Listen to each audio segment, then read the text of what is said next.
Buenas noches, bienvenidos a lo que es la tutoría número 6 de repaso de la asignatura Matemática 1 para computación o Matemática para computación 1. Ese día, miércoles 8 de diciembre, tenemos lo que es la tutoría de repaso en horario de 8 a 9. En ese momento son las 8:22 y vamos a iniciar con la grabación de la tutoría. Se ha dado 20 minutos de espacio eh, para dar oportunidad, ¿no? Para ver si alguno ingresaba a lo que es la tutoría de repaso, pero como hasta este momento no tenemos asistencia de estudiantes, he decidido iniciar la grabación para que si ustedes pues puedan revisarla posteriormente. Bien, voy a comenzar compartiendo lo que es mi escritorio. Vamos a comenzar con la agenda. De momento la agenda la estoy revisando acá en el teléfono y no la tengo en la computadora. Entonces voy a leer por acá los puntos y vamos a ir revisándolos un poco rápida, ¿no?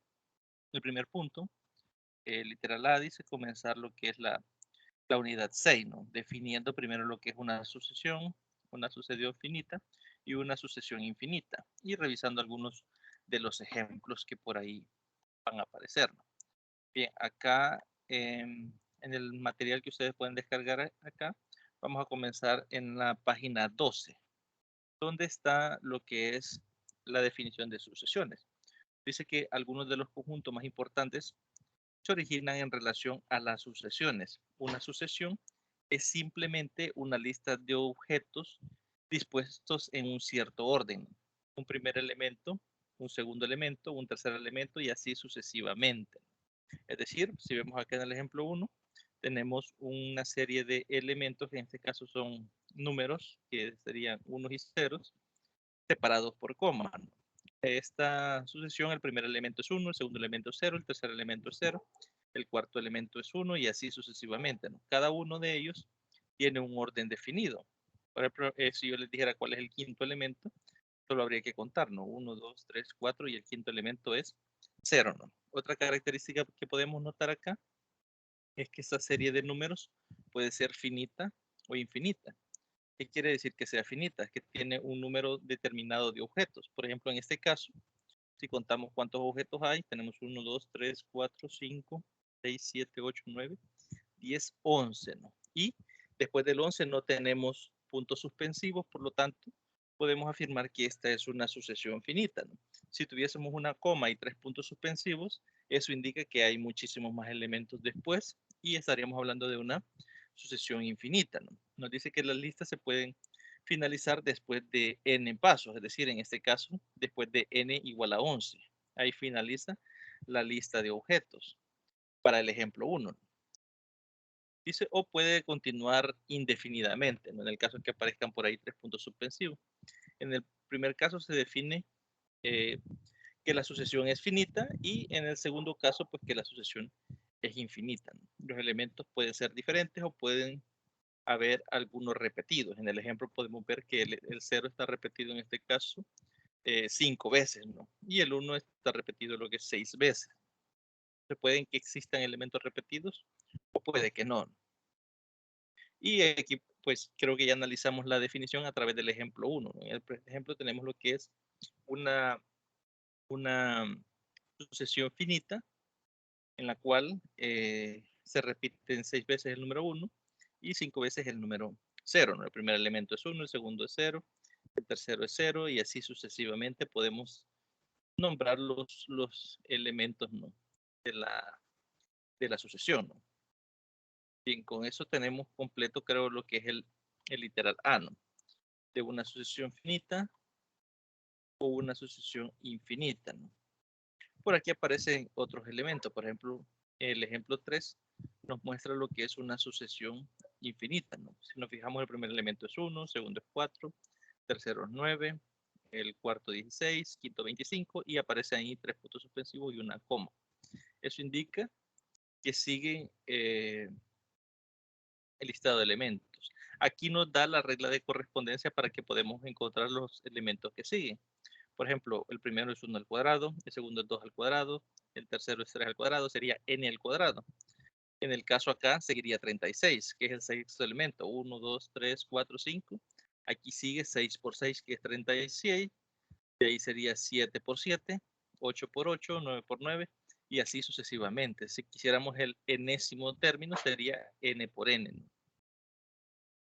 Y ahí creo que ya tenemos cubierto lo que es el ejemplo 3. Bueno, aquí nos da otro ejemplo de una sucesión infinita.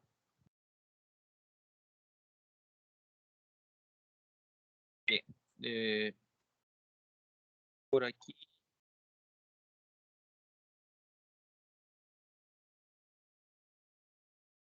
Bien, por aquí creo que tenemos completo ya lo que es,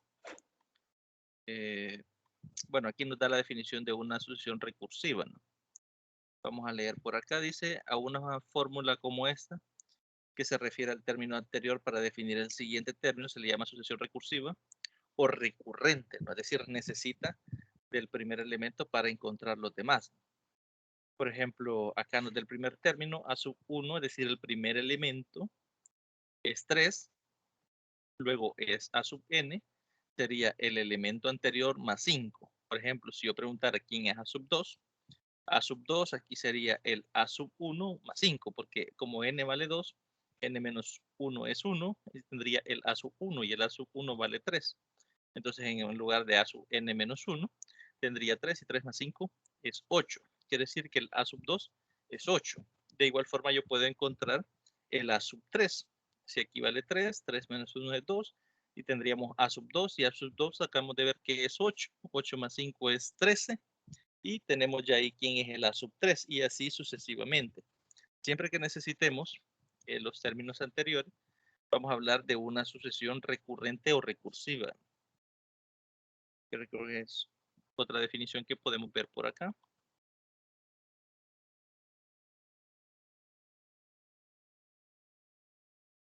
Y bien, acá nos da algunos ejemplos, fórmula recursiva, aquí creo que lo podemos hacer. Creo que no hay mayor dificultad en este ejemplo. Por ejemplo, nos dice que el primer elemento es 5 y la fórmula del enésimo elemento es 2c sub n menos 1. En ese caso, como c sub 1 es 5, 5 por 2, cuando n vale 2, en ese caso sería 2 por c sub 1, que es 5, y estaríamos hablando de 10, que es el elemento, el primer elemento de la sucesión recursiva. De ahí cuando n vale 3, tendríamos acá 3 menos 1, que es 2, y el elemento c sub 2 era 10, y 10 por 2 es 20, por eso el segundo elemento es 20. Cuando n valga 4, en este caso sería el c sub 3, que es 20, y 20 por 2 es 40, y así sucesivamente podemos ir sacando los demás. Bueno, ahí ya tendrían ustedes que revisar los ejemplos que aparecen por acá en el material, ¿no? Cabe mencionar que hablamos de una sucesión con elementos o objetos, no necesariamente deben de ser números. Por ejemplo, acá en el ejemplo 8, dice que una palabra inglesa ordinaria como sturdy puede considerarse una sucesión finita, ¿no? A través de sus elementos en el orden en el que aparece. El primer elemento es ese, el segundo es el siguiente es su, R, y así sucesivamente. Entonces, no solo estamos definiendo lo que es una sucesión para números, ¿no? También puede ser para cualquier clase de objeto, pueden ser colores, cualquier elemento, ¿no? Bien, quiero ver cuál es el literal B de la agenda. Ese era el literal A, ¿no? Revisar algunos ejemplos, creo yo que con esos ejemplos ya nos queda bastante claro lo que es una sucesión. Bien, dice definir el conjunto correspondiente a una sucesión y proponer un ejemplo. Vamos a ver. Bueno, eh, vamos a ver si por acá aparece la definición. Antes de revisar los términos, acá está, ¿no? El conjunto correspondiente a una sucesión es simplemente el conjunto de todos los elementos distintos de la sucesión. Debe observarse que una característica esencial en una sucesión es el orden en el que ocupan en la lista de elementos, es decir, en qué composición aparecen, ¿no? Por ejemplo, quién está en el quinto elemento, quién está en el cuarto, etc. Sin embargo, el orden en que se enlistan los elementos es un conjunto carece absoluto de significado, ¿no? Los elementos de un conjunto carecen absolutamente de significado. Y nos da un ejemplo. El ejemplo 2, el conjunto correspondiente a la sucesión del ejemplo 3, ¿no? Vamos a ver el ejemplo 3, que era 1, 4, 9, 16. Era el del número elevado al cuadrado. El n en este caso, para 1 sería 1 por 1, para 2 sería 2 por 2, 3 por 3 y así sucesivamente. Entonces, este sería el conjunto correspondiente a la sucesión n cuadrado, ¿no? O a n igual a n cuadrado. Cuando n es 1, sería 1 al cuadrado, cuando es 2 sería 2 al cuadrado. Entonces, el conjunto correspondiente sería todas estas listas de elementos que vemos por acá. También dice el conjunto correspondiente a la sucesión del ejemplo 9. Habría que ver el ejemplo 9, ¿dónde estaba por acá? Dice, pero eso no lo hemos revisado. Dice una cadena infinita con como por ejemplo A, B, A, B, A, B, A, B, A, B, puede considerarse como la sucesión infinita de este conjunto. A, B, A, B, A, B y A, B hasta llegar a infinito. En este caso, por esa razón es que el conjunto sería solo los elementos AB, ya que estos son los que se van repitiendo, ¿no? Por eso acá nos dice conjunto de todos los elementos distintos de una sucesión. En la definición hay que tenerlo claro, ¿no? Es decir, si tenemos elementos repetidos en el conjunto correspondiente, no vamos a colocar esos elementos repetidos, solo vamos a colocar una vez cada uno de los elementos que aparece ahí, ¿no? Y si está repetido, solo se coloca una vez, ¿no? Y como veíamos en el ejemplo 9, AB, la sucesión infinita era AB, AB, AB, AB, hasta llegar a infinito, ¿no? En ese caso, como se repite A y se repite B, solo se coloca una vez, entonces el conjunto correspondiente serían solo esos elementos, ¿no? De ahí tenemos lo que es el concepto de función. Creo que este concepto apareció por ahí por el foro de plataforma, ¿no? El que estuvieron resolviendo en plataforma. Por ahí aparecía el concepto de función. Creo que por acá debe de aparecer también. A ver, por acá.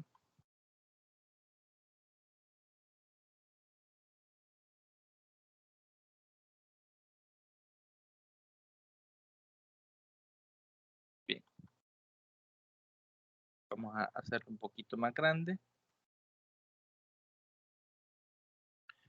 Nos dice aquí, un concepto muy útil para los conjuntos es la función característica.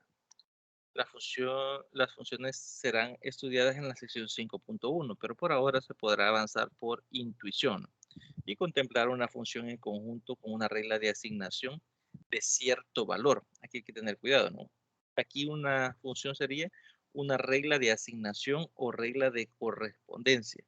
Es decir, que une a dos elementos, a un elemento de un conjunto de partida con un elemento del conjunto de llegada. Eso es una regla de asignación. Entonces, para definir una función tenemos que definir cuál es esa regla de asignación. Después dice acá, el conjunto, si A es un conjunto universal U, la función característica f de A se define de la siguiente forma. Bueno, esa sería la definición de función característica. No nos aparece la función, la definición de función solamente, ¿no? Vamos a revisar acá. F de función característica de X sería igual a 1 si X pertenece al conjunto A, que es subconjunto del universo, y va a ser 0 cuando X esté fuera de ese conjunto, es decir, cuando X pertenezca a algo que es el complemento de A, ¿no? Y ahí aparece algunos teoremas utilizando lo que es la función característica. Y ahí aparece lo de los conjuntos. Ahí tendríamos que revisarlo más a detalle, ¿no? Cada uno de ustedes. Y aquí quiero ver. Bien, creo que eso no aparecía en la agenda, así que eso lo vamos a dejar. Si existiese alguna duda, algún comentario, algo que no comprendan, por favor pregúntenlo para tenerlo un poco más claro. Vamos a pasar al literal C, ¿no? En este caso, denme un momento por acá, voy a conectar lo que es el mouse, ya que lo voy a necesitar. Bien. El literal C, quiero ver por acá, dice explicar en qué consiste la función y brindar ejemplos. Bueno, ya veíamos ahí. El literal D, explicar las propiedades de la división de enteros. Explicar los teoremas del 1 al 6, ejemplificándolos con ejemplos sencillos que se apliquen, ¿no? Bien, vamos a comenzar primero hablando de lo que es la división de dos números enteros. Dos números A y B, vamos a decir que M divide a N. Si N se puede escribir como M multiplicado por otro número. Por ejemplo, 4 divide a 12, porque 4 por 3 es igual a 12. Es decir, si encontramos un número entero que al multiplicarlo por M, que en este caso es 4, nos dé como resultado N, ¿no? En ese caso, o viceversa, ¿no? Si decimos que N divide a M, sería al revés. N por otro número debe de dar como resultado M. Y si decimos que M divide a N, sería que M multiplicado por otro número es igual a N, ¿no? Que es lo que aparece aquí, en este apartado de aquí, ¿no? Que 1 se puede escribir como, o el otro multiplicado por un Q, cuando ese Q es entero, pero eso solo es cuando la división es exacta, es decir, cuando no tenemos un residuo, porque por ejemplo 5 entre 2 no se puede escribir de esta forma. Por ejemplo, 2 no tiene división exacta de 5 porque tendríamos que tener 2 por un entero Q y nos debería de dar 5, pero no hay ningún entero Q que al multiplicarlo por 2 nos dé 5, ¿no? En ese caso, sale la otra definición, esta de acá. M es igual a N por Q más un R, donde ese R debe ser mayor que 0 y menor que M, ¿no? Por aquí aparece, aquí está la condicional, aquí termina en la parte de abajo, ¿no? En el primer caso, se puede hacer de esta forma, pero R es 0, ¿no? Ya que la división es exacta y puedo encontrar un Q que al multiplicarlo por N me dé M. Pero en el caso que les mencionaba de 2 y 5, de 2 divide a 5, en ese caso no. Tenemos, por ejemplo, que 5 es igual a 2 por 2, que es 4 más 1, que es 5. Entonces, ahí tendría esta forma de acá. Y tendría que mi n es 2, mi q es 2 y mi r es 1. ¿No? Y si cumple esto de que 0 es menor que r y r es menor que n, ¿no? Para poderlo escribir de esta forma. Y ahí estamos viendo por qué debe de ser menor en este caso que que n. Porque si fuese igual a n, pues entonces tendríamos que sí se puede escribir de esta forma. ¿Ya? Por esa razón va a ser mayor que 0, porque si es 0 también se puede escribir de esta forma. Y si es n también sería escrito de esta forma. Entonces por esa razón ese r va a ser menor que ese n y va a ser mayor que 0. Y con eso tenemos lo que es la división de enteros y vamos a revisar los teoremas. Que me pasé bien. El primer teorema,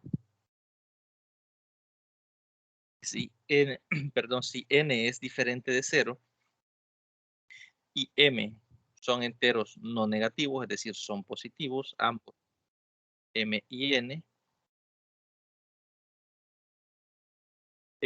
son enteros ambos, positivos, puede escribirse de esta forma. M es igual a n por q más r, para algunos enteros no negativos, r y q, ¿no? Es decir, q y r son números que están entre 0, bueno, mayores que 0, mayores o iguales que 0, perdón, no negativos que sean mayores que 0.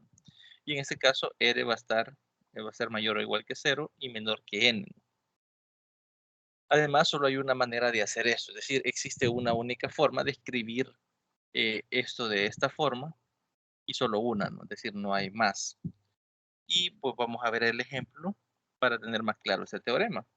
Por ejemplo, nos dice si n es 3 y m es 16, entonces yo puedo escribir m como n por q más r. M es 16, 16 sería AM por Q. En este caso, como N es 3, sería ¿qué número multiplicado por 3 llega cerca de 16? Sería 5, ¿no? 3 por 5 es 15, para 16 es 1, y ese número 1 sería mi Q, ¿no? Entonces aquí lo tengo de esta forma.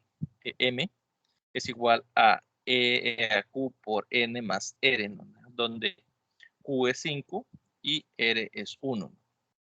Lo mismo para el siguiente caso, ¿no? Si n es 10 y m es 3, yo puedo escribir 3 igual a 0 por 10 en este caso, ya que este 10 es más grande que el 3, ¿no? Entonces, como no está contenido 10 en 3, entonces sería de multiplicar el 10 por 0, y ¿qué me falta para que llegue a 3? 10 por 0 es 0, me falta 3, ¿no? Entonces, 10 por 0 es 0, más 3 es 3, 3 igual a 3. En este caso, mi Q es 0 y mi R sería ese 3 de acá, ¿no?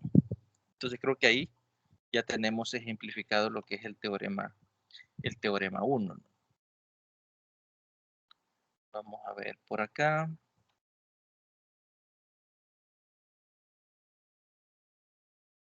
Bien. Acá está el teorema 2, ¿no? Dice, si A, B y C son números enteros y tenemos, por ejemplo, que A divide a B y que A divide a C, es decir, A divide a B y a C de forma simultánea, es decir, a ambos al mismo tiempo. Entonces, A divide a la suma de ellos. Eso es bastante sencillo de demostrar, y por acá está la demostración, ¿no? Utilizando la definición, partimos de acá. Si A divide a B, quiere decir de que B es igual a A por N, o A por K para algún K. Y que A divide a C quiere decir que que C es igual a A por algún K2, ¿no?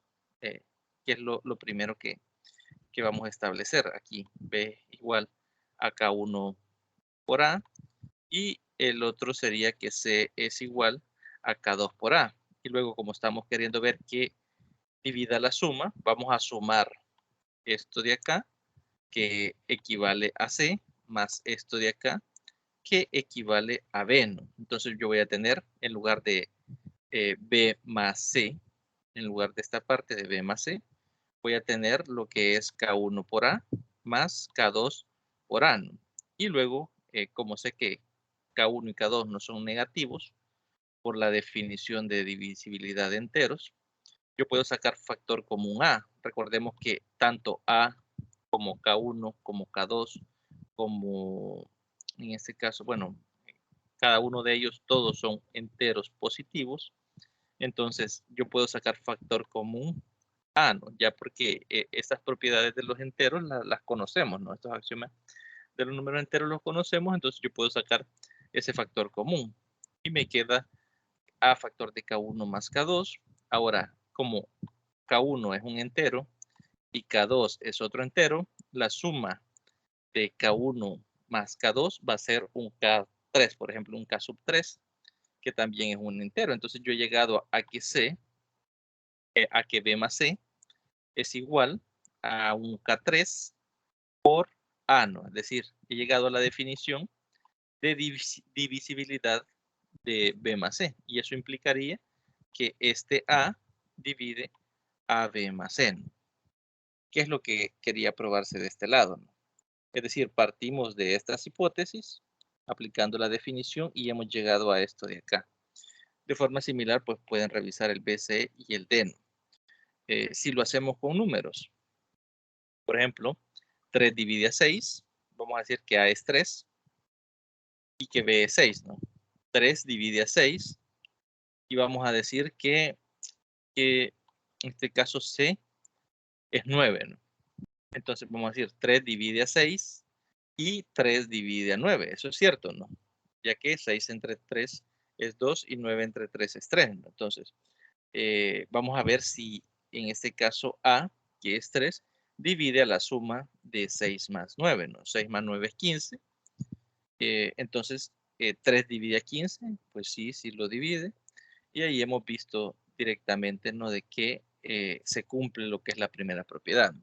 De forma similar, en el literal B nos dice que si A divide a B y A divide a C, entonces, donde B es mayor que C, es decir, B es más grande que C, entonces B divide a la resta. De igual forma, como revisamos la demostración para el literal A, se puede revisar ahí en el literal B, ¿no? También podemos hacerlo en el literal C y dándole valores a B y C que cumplan las hipótesis, es decir, que se cumpla que A divide a B, que A divide a C y que B sea mayor que C, entonces vamos a poder verificar que A divide a B menos C, ¿no? De igual forma, si A divide a B y A divide a C, entonces A va a dividir al producto de ellos dos, ¿no? Y también si A divide a B y B divide a C, que es la transitiva, entonces A va a dividir a C también. Ejemplo de eso, si A es 3 y B es 6 y C es 18, entonces podemos decir de que A divide a 18, que A era 3, ¿no? Y efectivamente, ¿no? 6 por 3 es 18, entonces sí lo divide. Y ahí pues aparecen las demostraciones y ustedes, repito, pueden darle valores numéricos para que puedan verificarnos directamente lo que son los resultados. El teorema 3 nos dice que todo entero positivo n menor que 1, creo que dice, puede escribirse en forma única como mayor que 1, creo que era acá.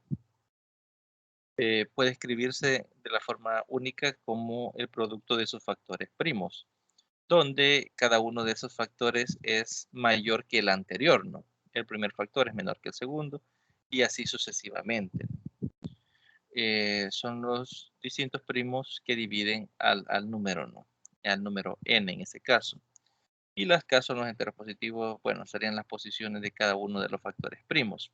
Podemos ver un ejemplo bastante sencillo de esto. Voy a ver si puedo compartir por acá lo que es la pizarra para que lo veamos, ¿no?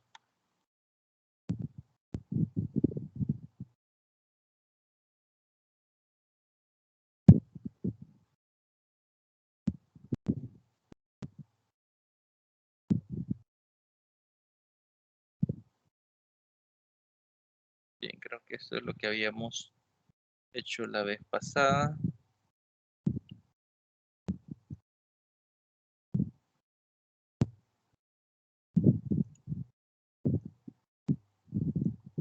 Bien, vamos a hacerlo por acá. Vaya, tenemos, por ejemplo, el número 48. Lo vamos a expresar en sus factores primos. Creo que esto lo sabemos hacer. Lo primero sería sacar mitad. De 48 sería 24, ¿no? Por acá sería 24, ¿no? 24 yo puedo extraer nuevamente lo que es la mitad, que sería 12. A 12 yo le puedo sacar la mitad, que es 6.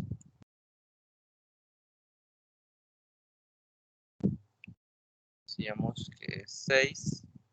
A 6 yo también le puedo sacar la mitad, que es 3. Aquí vamos a prolongar un poco más esta línea. Y a 3 le puedo sacar tercera, que es 1. En este caso tengo dos factores primos, este que es el 2 y este que es el 3, ¿no? Esos serían los dos factores primos. Ahora bien, entonces yo digo 48 es igual al producto de esos factores primos. Mi primer factor primo es 2, yo coloco el 2, aquí coloco por su otro factor primo, dijimos que era 3, ¿no? Entonces yo coloco ese 3.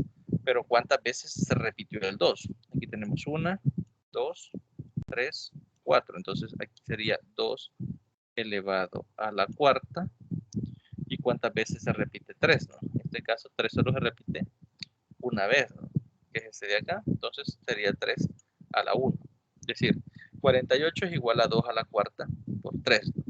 Y a eso se refiere con expresarlo en factores primos, ¿no? Vamos a volver directamente a lo que es el escritorio que estaba compartiendo para seguir con la revisión. Ahí hemos visto cómo expresarlo en factores primos, ¿no? Podemos ver algunos ejemplos por acá. Creo que aquí van a aparecer abajo. Bien, por ejemplo, 9 se puede expresar como 3 por 3, que es 3 al cuadrado. 24 se puede expresar como 8 por 3, que sería 2 por 2 por 2, que es 8 por 3, sería 2 al cubo por 3. 30 se puede expresar como 2 por 3 por 5, que podemos simplificarlo, ¿no? Mitad de 30 es 15, tercera de 15 es 5 y quinta de 5 es 1. Si nos fijamos, cada uno de estos factores es mayor que el anterior. 3 es mayor que 2, 5 es mayor que 3 y así sucesivamente. Bien, luego nos aparece aquí lo que es la definición de máximo común divisor.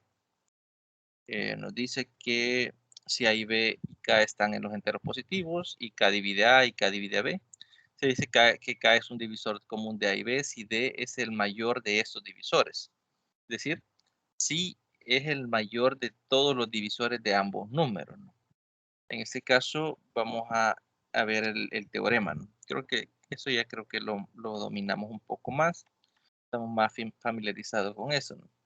Dice que si D es el máximo común divisor de dos números, entonces D se puede escribir como la suma lineal de los productos de cada uno de los elementos multiplicados por un S o por un T, por estos números S y T para algunos de estos, ¿no?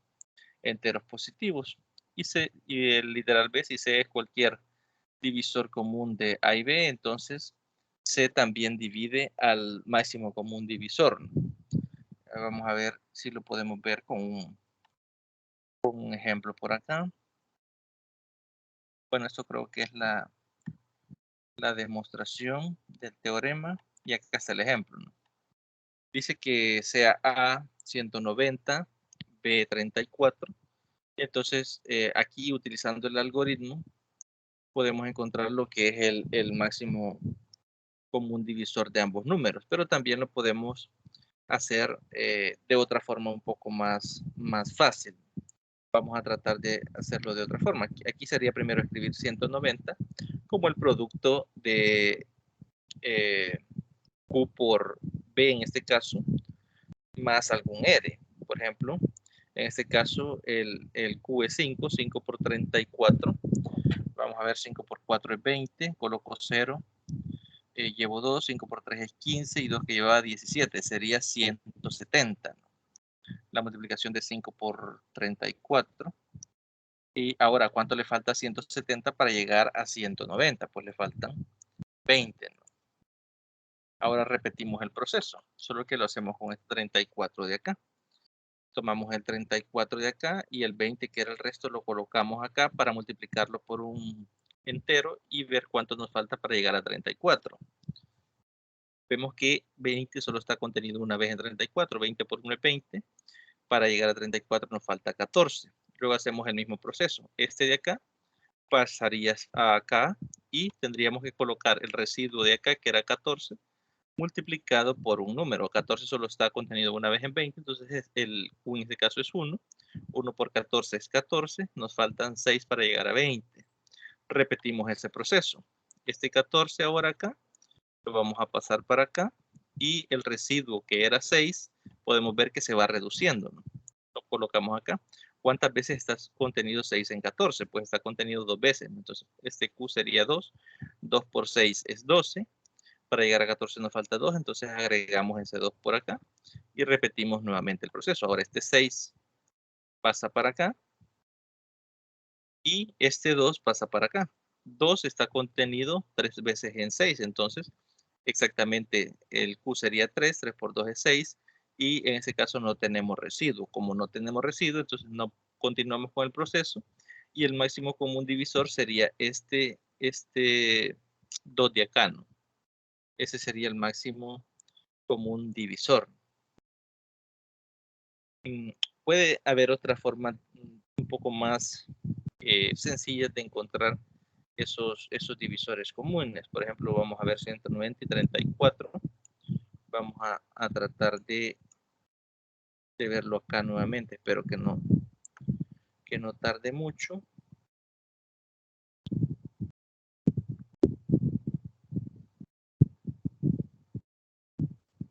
Bien.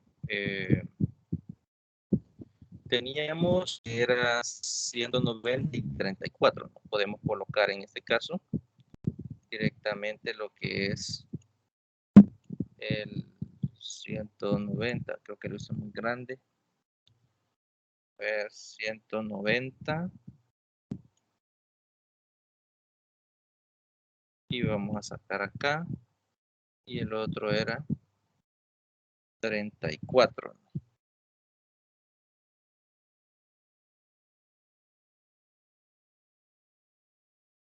Bien. Comenzamos con 34. Tenemos la mitad de 34, que es en este caso 17. Y 17 es un número primo. Entonces no tiene ni tercera, no tiene quinta, no tiene séptima, no tiene onceava. Entonces le sacamos 17avo y aquí me queda 1. Vemos acá que los divisores de 34 son 2 y 17. Ahora los de 190. Lo primero es sacar mitad, ¿no? Mitad de 100 es 50, mitad de 90 es 45, entonces va a ser 95, ¿no? La mitad de 190. Ahora, 95 no tiene mitad, ¿no? Tampoco tiene tercera, pero sí tenemos quinta.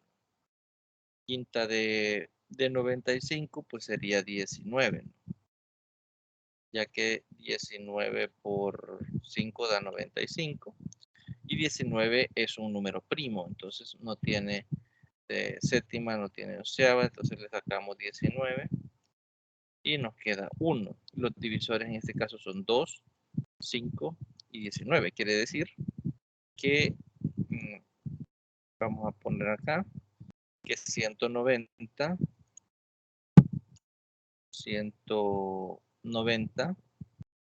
se puede escribir como la suma de, como el producto de factores primos, que serían 2 multiplicado por 5 y esto multiplicado por 19.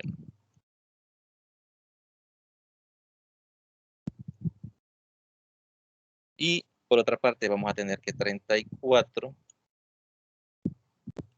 se puede escribir como 2 por 17, ¿no? Que era el otro. Ahora bien, ¿cuáles son los divisores comunes?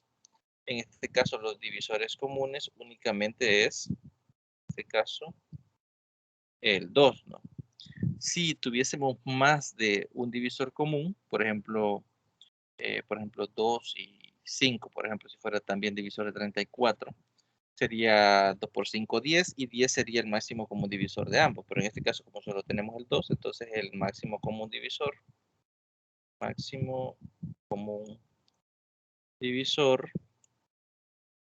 de 190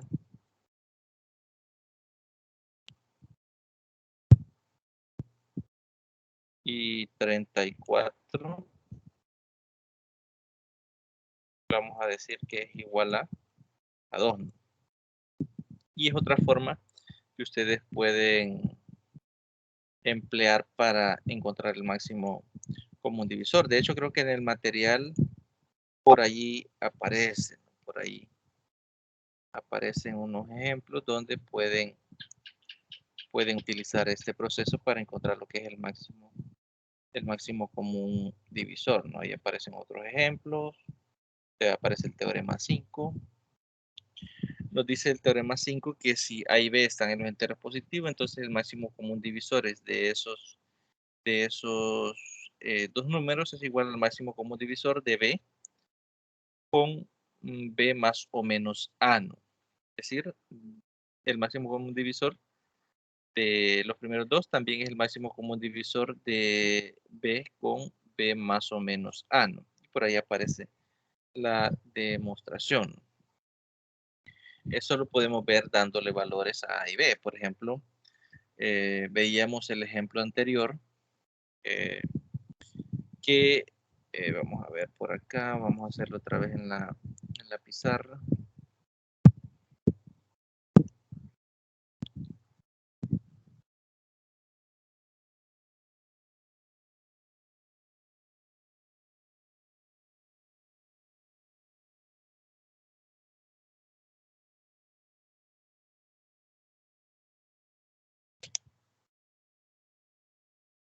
Bien, vamos a continuar con el ejemplo por acá. Teníamos el máximo común divisor de 190 y de 34. En este caso, aplicando lo que dice el teorema 5, vamos a encontrar el máximo común divisor de B más o menos A. Vamos a ver por acá. B va a seguir siendo 34 y el otro valor ahora va a ser el más o menos A. Teníamos que el otro número aquí era máximo común divisor. 34 aquí va a ser 190.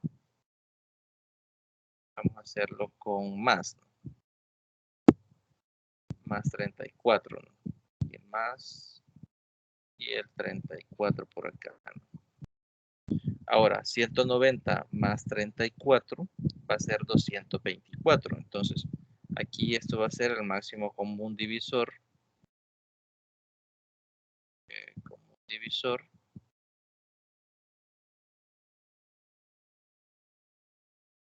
Máximo común divisor de 34 y de 124, ¿no? Que era la suma, 124.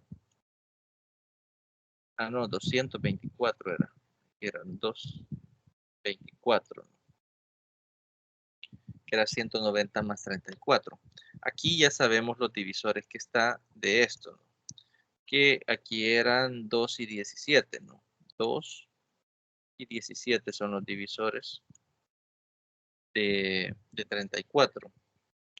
Y vamos a encontrar los divisores de 224. Colocamos 224 y sacamos mitad, ¿no? En este caso, mitad de 224 es 112, ¿no? 100 más 100 es 200 y 12 más 12 es 24. Ahora, esto también tiene mitad. Mitad de 100 es 50 y mitad de 12 es 6, ¿no? Entonces, aquí sería, vamos a ver, 50 más 6 sería 56, ¿no? 56.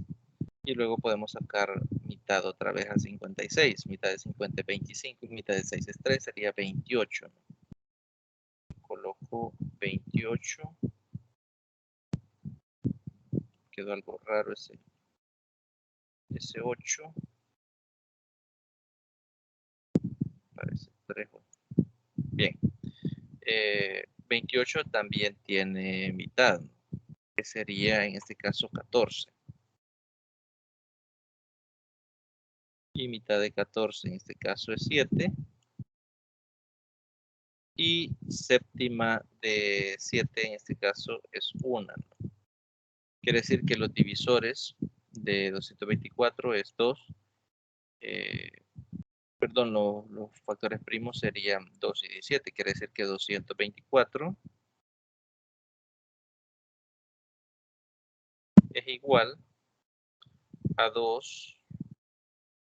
¿Cuántas veces? 1, 2, 3, 4, 5 veces, ¿no? Sería 2 a la quinta multiplicado por 7 en este caso, ¿no? Y teníamos que la de 34 era 2 por 17, ¿no? Sería 2 por 17, ¿no? Que nos daba 34. Ahora bien, en común tenemos el 2 nada más, ¿no? Pero ahora bien, tomamos el que tiene la menor potencia. Acá no tengo ninguna potencia. Quiere decir que la potencia es 1. Y acá tengo la potencia 5. Entonces, el mínimo, el máximo común divisor va a ser, en este caso, vamos a poner máximo común divisor. Va a ser el mínimo 2, que es el común. Y aquí sería el mínimo. Me queda borrar esa M.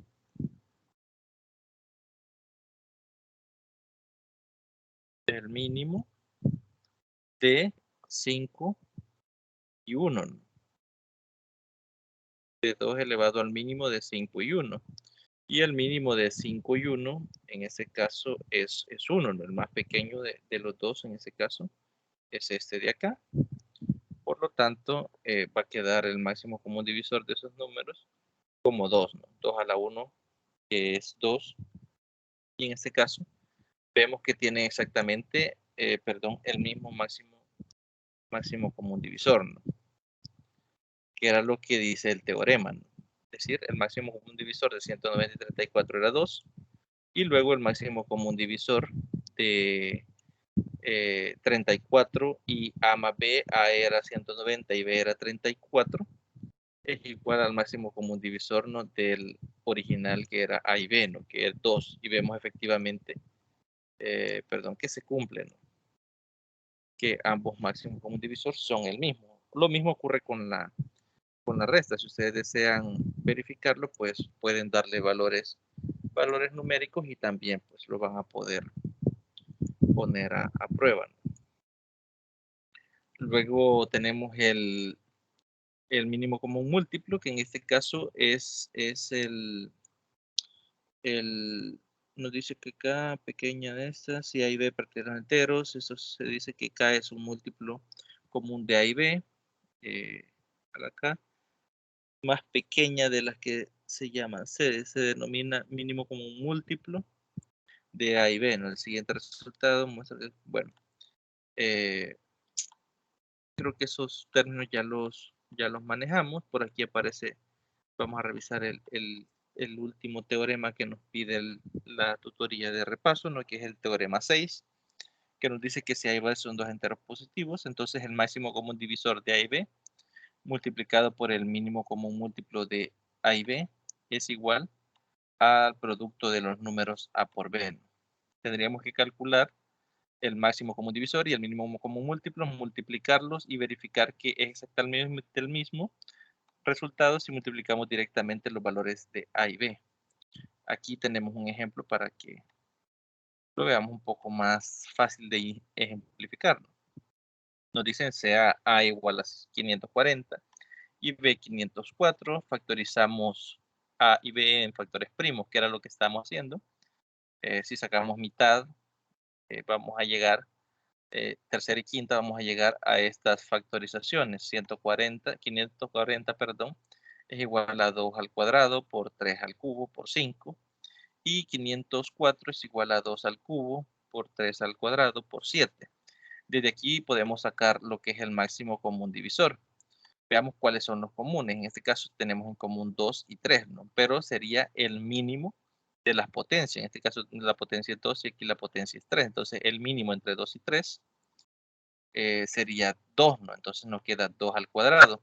Y luego sería el mínimo de 3 y 2, ¿no? En este caso sería 2, sería 3 al cuadrado.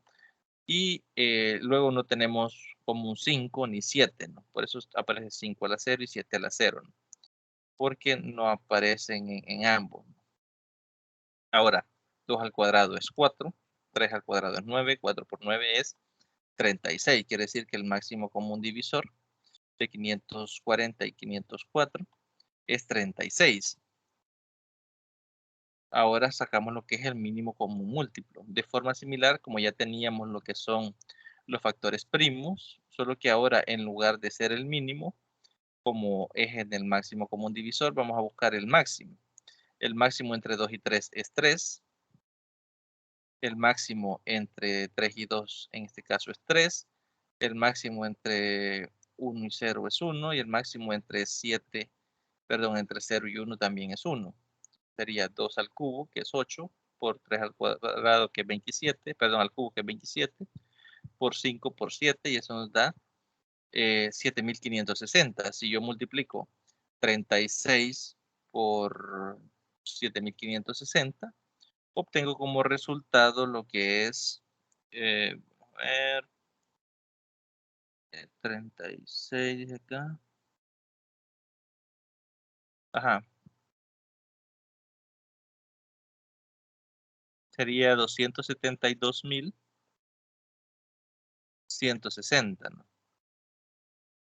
Perdón, aquí dice 272, sí, 272.160, ¿no? Que eso es igual a multiplicar directamente 540 por 504, nos da también 272.160. Y ahí hemos verificado que se cumple también lo que es el teorema 6, ¿no? Ese era el otro apartado o el otro literal que teníamos ahí en la tutoría de repaso. Vamos a ver por acá que nos faltaba revisar. Creo que cerré lo que es la agenda, la voy a buscar por acá. Creo que lo tenía.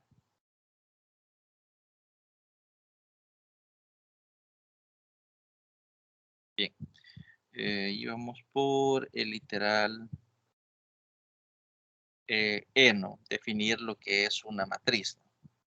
Creo que también en este material, lo que sigue, creo que es lo de las matrices. Sí, por acá están. Creo que bajé mucho. Bien. Lo que es una matriz y las operaciones que se pueden realizar directamente con las matrices, ¿no?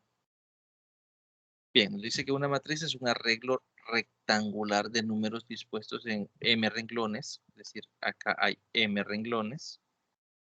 Este sería el primer renglón, el segundo renglón, y acá está el renglón M, ¿no? La primera letra nos denota el número de renglón. Por ejemplo, acá sería el segundo renglón, aquí sería el renglón 1, y n columnas. Con n denotamos cuántas columnas tiene el, el, el arreglo, ¿no? En este caso, la matriz, ¿no? Y es es el segundo elemento. Entonces, acá este A11 me está diciendo que es el elemento A ubicado en la primera fila, y el segundo 1 me dice que es en la primera columna. Por eso se fijan que acá es constante lo que es la columna, que es 1, que es la primera columna. Entonces, acá sería primera fila, primera columna, segunda fila, primera columna, M fila, perdón, una columna, y aquí cambian, ¿no? Cambian todos los dos de las columnas, y cambia en este caso lo que es la fila, ¿no? Primera fila, segunda fila, fila M. Al final, el último elemento de acá va a ser el que está en la columna N y en la fila M, o en la fila M y a la columna N. Y ahí aparecen los. Dice que el renglón iésimo de A es la columna jésima de A, es la siguiente. Bueno, en este caso el renglón iésimo sería I, U, columna 1, I, columna 2 y columna N. Y al vector columna fijaríamos lo que es la columna J, que ustedes la pueden ver ahí fijada, y va variando lo que es la fila 1, fila 2, hasta fila M. Se dice que A es una matriz de M filas por N columnas, y se escribe de esta forma, M por N. Y ahí vamos a ver, dice, es una matriz cuadrada, ya que Es una matriz cuadrada, dice. Vamos a ver, se dice que A es de M por N, escrito de Nancy, M menos N, se dice que A es una matriz cuadrada de orden N. Si tenemos igual número de filas que de columnas. Bien, ahí está la definición de matriz. Ahí podemos ver algunos ejemplos. Aquí sería la posición A sub 2, 2, que sería columna 2, fila 2. Esta sería A sub 2, 3, que sería fila 2, columna 3. Y así podemos ¿no? ir jugando para ir comprendiendo bien lo que es la notación, ¿no? Para que podamos entender un poco mejor. Y ahí vamos a ver, dice acá, definir suma, resta y multiplicación de matrices. Suma, resta, multiplicación de matrices. Vamos a ver. Bueno, aquí creo que ya se definió lo que es la suma. Sí. Allá arriba.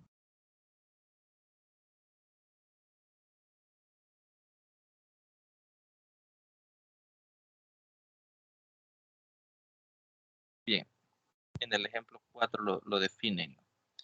Nos dice que si A es igual a sub ij y B es igual a sub j, entonces la matriz de M por N, entonces la suma de A y B es la matriz C sub ij, que se define como C sub ij igual a ij más B ij para todos los I que son mayores que 1 y menores que M, y los J que son mayores que 1 y menores que N, ¿no? Es decir, vamos a sumar componente a componente. Por ejemplo, 2 con la entrada que está ubicada en el A11 más B11, ¿no?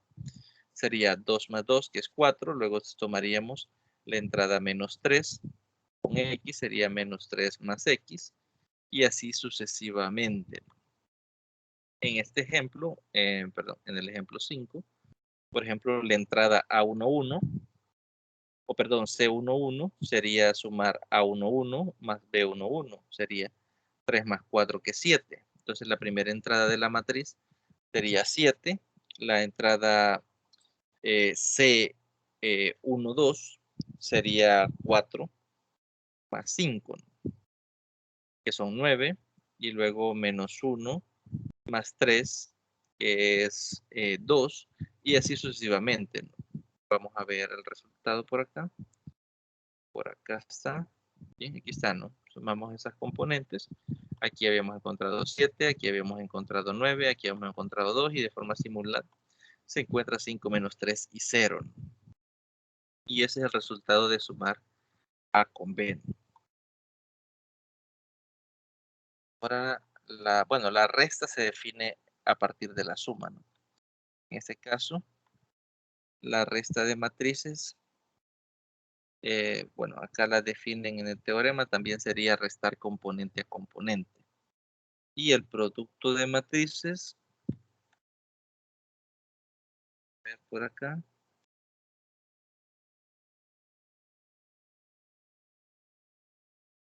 por acá está. Dice, se va a expresar, se forma iésima de C igual a por B, puede calcularse de la siguiente manera. Veas el ejemplo. Selecciona el renglón I y la columna J de B y colóquelas en un lado de la otra. Multiplique las entradas correspondientes y sume los productos. Bien. Eh, recordemos que en este caso la matriz esta sería filas por columnas. Tenemos dos filas y tenemos en este caso tres columnas, ¿no? Tendríamos esa columna y esta de acá. Ahora sería esta matriz de 2 por 3 y esta sería de 3 por 2, 3 filas y 2 columnas.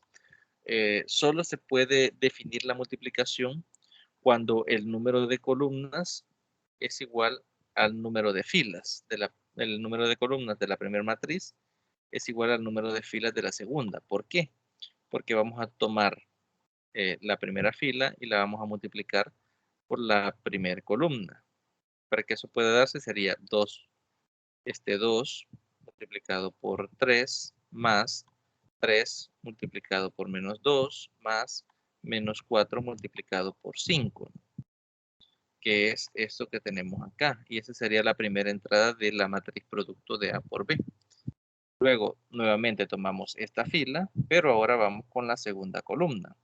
Sería 2 multiplicado por 1, luego 3 multiplicado por 2, y luego menos 4 multiplicado por menos 3, y luego sumar todos esos resultados, ¿no? Que es la entrada de la segunda, sería la entrada A1, 1, 2, ¿no? Es decir, primera fila, segunda columna. Luego pasaríamos con el segundo renglón de la primera de acá, con la primera columna. Sería este 1 multiplicado por 3, sería este 2 multiplicado por el menos 2, y luego sería este 3 multiplicado por 5. Y luego sumamos esos resultados, y ese sería el resultado de la entrada. Por ejemplo, de este producto de acá, al realizarlos y sumarlos y restarlos, nos da menos 20. De este producto de acá, al realizar las operaciones, nos da 20 positivo. De este, que era el que estábamos revisando ahorita, nos da lo que es 14. Y luego nos faltaría todavía la última entrada de acá, que sería multiplicar todo este renglón por esta columna de acá. Sería 1 por 1 más 2 por 2 más 3 por menos 3, ¿no? Que es justamente lo que tenemos en este caso acá, ¿no? Directamente. Y ahora realizamos esa operación. 1 por 1 es 1, 2 por 2 es 4, 1 más 4 es 5, y 3 por menos 3 es menos 9, menos 9 más 5 nos da menos 4, que es la entrada de acá. Y el resultado de multiplicar A por B, siendo A esta matriz y B esta otra matriz, es esta matriz de acá. Y ahí vemos que es de dimensión 2 por 2. Bien, ahí hemos definido ya lo que es la suma, la resta y la multiplicación de matrices. Y creo que llegaríamos hasta aquí con la tutoría de repaso. Nos quedaban todavía dos literales. Primero era definir lo que es una matriz booleana, que básicamente es una matriz en la cual todas sus entradas está conformada de unos y ceros. Es decir, no tenemos números diferentes de unos y ceros. Eso es una matriz booleana.